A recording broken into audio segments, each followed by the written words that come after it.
What's up guys, I'm here with the Sony NEX F3, one of Sony's newest additions to the NEX lineup. This camera packs a 16.1 megapixel APS-C size sensor and comes stock with a 55mm kit lens. Let's go ahead and dive right into the review.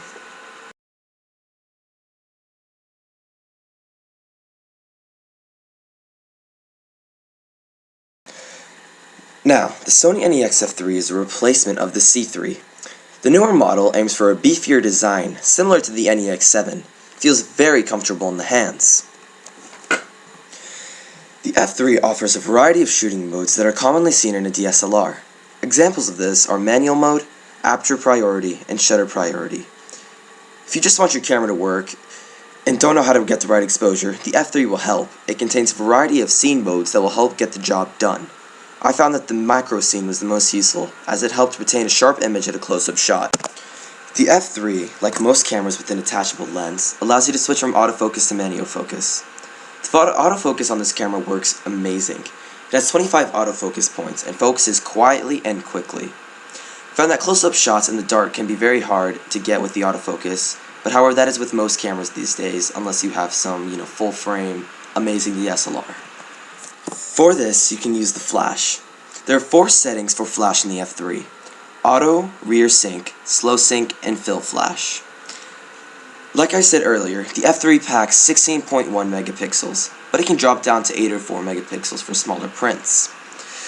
When stepping up from a point shoot, one of the biggest advantages is the ability to shoot in RAW.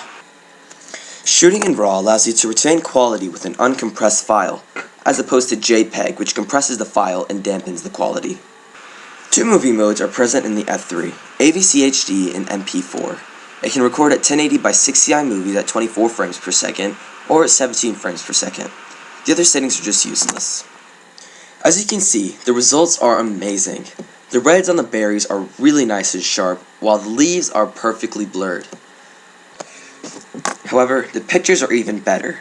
These were all taken in JPEG in manual mode, and the shots look sharp and crisp. The 55mm lens does a fairly decent job at capturing moments, and it won't let you down. But if you want to upgrade, there are plenty of options like the 50mm prime lens, which I have my eye on. Found that the F3 also performed even well in low light, as you can see from this picture next.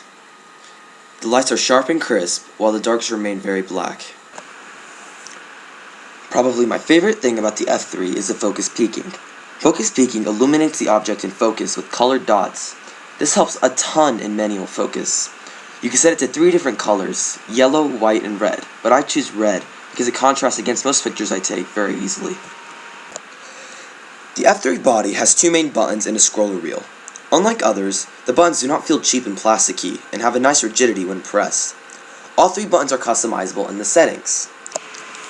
The F3 is a pop-up flash that I found to be okay. It's not great, but by no means it's terrible.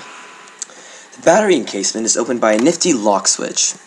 Sony claims to get 470 shots per charge, and I got just about that much. Now there's the SD card slot, but it also accepts Sony Memory Stick Duo cards, which I find to be kinda useless. One minor gripe is that the SD card slot is right next to the tripod mount, making it near impossible to swap cards when mounted on a tripod. Moving up to the screen moves 180 degrees so that when you're taking self-portraits you can see yourself during the screen. This is also helpful during video shoots. On the left side is an HDMI and USB port for charging and connecting to your HD TV. Overall, I'd recommend this camera to anyone. At its price, you can't even beat it. $500 will get you this F3 along with the kit lens. I think this is one of the best compact system cameras for its price out on the market right now. That's the end of my review, guys. Hope you liked it. Be sure to drop a like and subscribe. Stay tuned for more.